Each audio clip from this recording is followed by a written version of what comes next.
Herkese merhabalar arkadaşlar. Zeynep'in Renkli Lifleri YouTube kanalıma hoş geldiniz. Bugün sizler için pompon yapma makinesi hakkında bilgi vermek istiyorum arkadaşlar. Nasıl kullanıldığı hakkında. Görüyorsunuz ben çok güzel pomponlar yapıyorum. Kimisi kartonla yapıyor ya da farklı yöntemlerle yapıyor ama inanın bu makineler çok pratik. Sizlere bunun tanıtımını yapmak istedim. Sizler de böyle kolaylıkla pomponlar yapın istedim. E, Ben çok zorlanıyordum diğer yöntemlerle. Böyle bir güzel yöntem buldum. Sizlerle de paylaşmak istedim. Görüyorsunuz ben böyle bir paket aldım. Paket üçlü halindeydi arkadaşlar. Büyük boy, orta boy ve küçük boy olmak üzere. Bunları liflerimde kullanıyorum arkadaşlar. Battaniye yapımında ya da çocuk yelek hırkalarında, patiklerde her şekilde kullanabilirsiniz. Hatta paspas dahi yapılıyor arkadaşlar pomponla. Siz de hangi alanda kullanmak istiyorsanız ben kısaca size nasıl kullanıldığı hakkında bilgi vermek istiyorum. Umarım faydalı bir video olur diyorum arkadaşlar. Daha öncesinde kanalıma abone değilseniz abone olup beğeni ve yorumlarınızla benim kanalımı da desteklerseniz çok memnun olurum. Şimdiden herkese çok teşekkür ediyorum. Dilerseniz videomuza geçelim arkadaşlar. Evet arkadaşlar, şimdi dilerseniz küçük olandan başlayayım. Ben bir tane pompon yapayım. Nasıl yapıldığını, size nasıl kullanıldığını göstereyim. Bakın, pompon makinamız bu şekilde arkadaşlar. Şuradan açılıyor. Diğer taraftan da bu tarafa doğru açılıyor. Yani bu şekilde karşılıklı, bakın bu şekilde açılıyor. Burada iki tane, burada da iki tane diş var. Görüyorsunuz bu şekilde. Bu şekilde de kapanıyor. Önce kısaca bunu tanıtayım sizlere. Şu şekilde de ayrılıyor. Bakın ortasında bir diş var. Tekrar bu şuradan takalım. Evet, bu şekilde arkadaşlar. Biz nasıl yapacağız pomponumuzu? Nasıl saracağız? Hemen ben şöyle bir ip alayım arkadaşlar. Sarmaya başlayayım. Şu tarafa geçireyim ipimi. Evet arkadaşlar, biz bu iki dişe birlikteyken saracağız. Yani şöyle ayrı tek tek değil. Buna dikkat edin. Hemen şuradan şöyle şuradan bir tutalım arkadaşlar. Şöyle sarmaya başlayalım.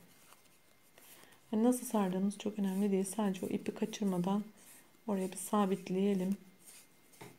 Daha sonra sarmaya devam edelim. Buradaki yuvarlak kısma saracağız arkadaşlar. Şimdi size şöyle göstermek istiyorum. Bakın. Buraya sarıyoruz. Bu şekilde buraya şöyle ipimi atayım.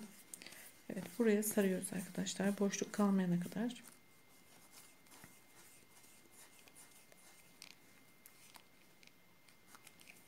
Şöyle. Ne kadar çok sararsanız arkadaşlar o kadar güzel olur pomponunuz. Dolgun ve güzel durur. Sarmanız hani size kalmış. Daha çok da daha az da sarabilirsiniz. Nasıl dilerseniz. Bu şekilde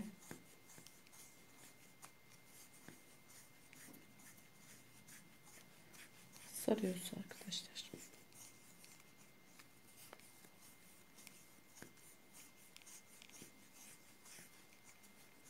Evet, görüyorsunuz sardım ben. Siz de sardınız. Şimdi bu tarafın yapımını göstereyim. Böyle kapatacağız arkadaşlar. Burayı geri yerine oturtacağız, yuvasına. Bakın. Daha sonra bu ipimizi de şöyle şuraya takabiliriz. Bakın. Kaçmasın diye. Şuradan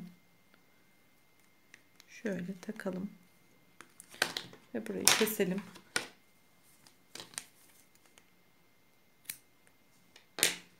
Evet, bunu tutturduk. Şimdi bu tarafı da saracağız arkadaşlar. Aynı şekilde buraya sabitliyoruz.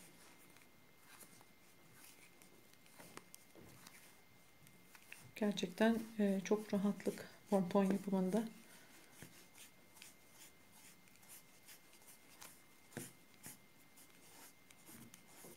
Şimdi şöyle sarmaya devam edelim. Siz daha çok sarabilirsiniz. Ben şimdi vakit kaybetmemek adına hızlıca sarmaya çalışıyorum. Daha büyük pomponlar da yaparsanız, daha çok kalın sararsanız daha güzel olur. Şu şekilde. Evet.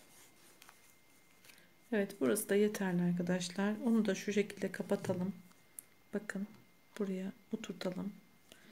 Onu da şuraya tutturalım arkadaşlar. Kaçmasın diye. Hani buraya takmamın nedeni o.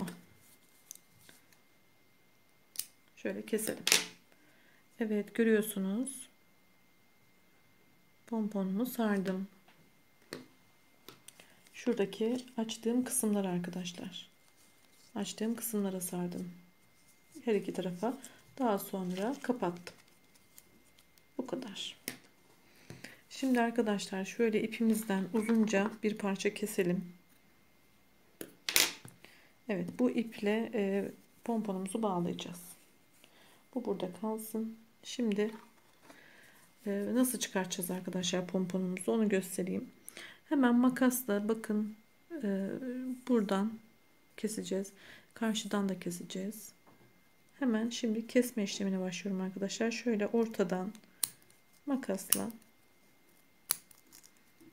görüyorsunuz, bu şekilde kesiyorum. O kestikçe açılıyor. Evet, bu tarafı kestik. Bu taraf tamam. Şimdi diğer tarafı çevirelim. Orayı da keselim arkadaşlar.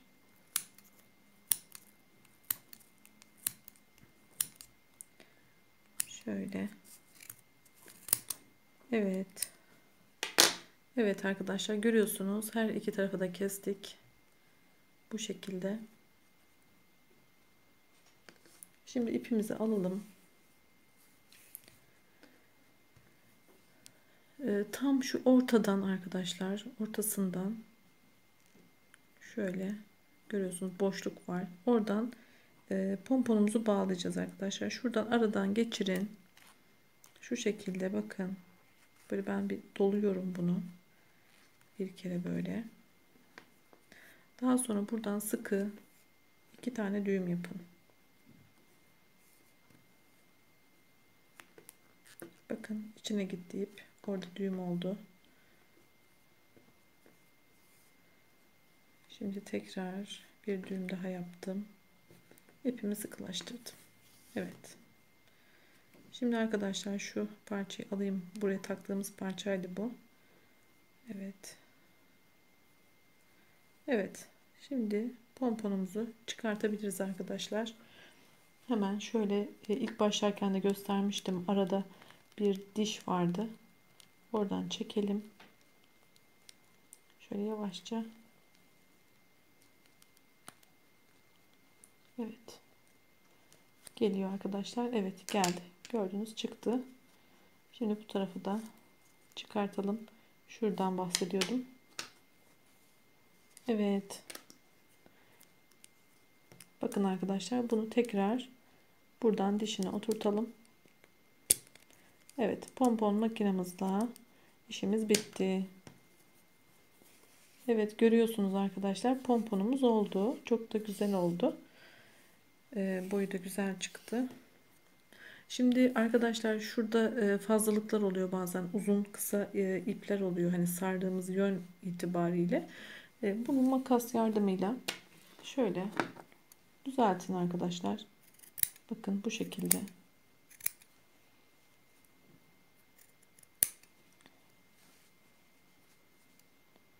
Fazlalıklarını alın. Şu şöyle çevirin tekrar, mesela şu taraftan da alın. Tekrar şöyle yapın. Bakın, buradan fazlalıklar varsa oradan da alın. Şöyle bir tam tur dolanın. Şöyle bakın.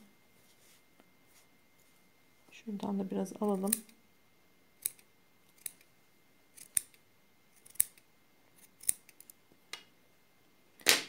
Evet. Şöyle de temizleyelim. Evet arkadaşlar, bakın pomponumuz oluştu. Çok da güzel ve kolay oldu. Sizlere de gerçekten tavsiye ederim.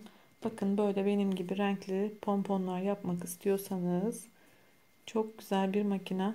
Pomponmatik. Bakın, her boy yapabilirsiniz. Ben orta yaptım. Şimdi küçükle yaptım. 3 adet boyu var. Siz hangisini dilerseniz, hani ne alanda kullanacaksanız ona göre yaparsınız. Şimdiden beni izlediğiniz için çok teşekkür ediyorum. Arkadaşlar, eğer kanalıma abone değilseniz abone olmanızı rica ediyorum. Sevgiyle kalın, hoşça kalın.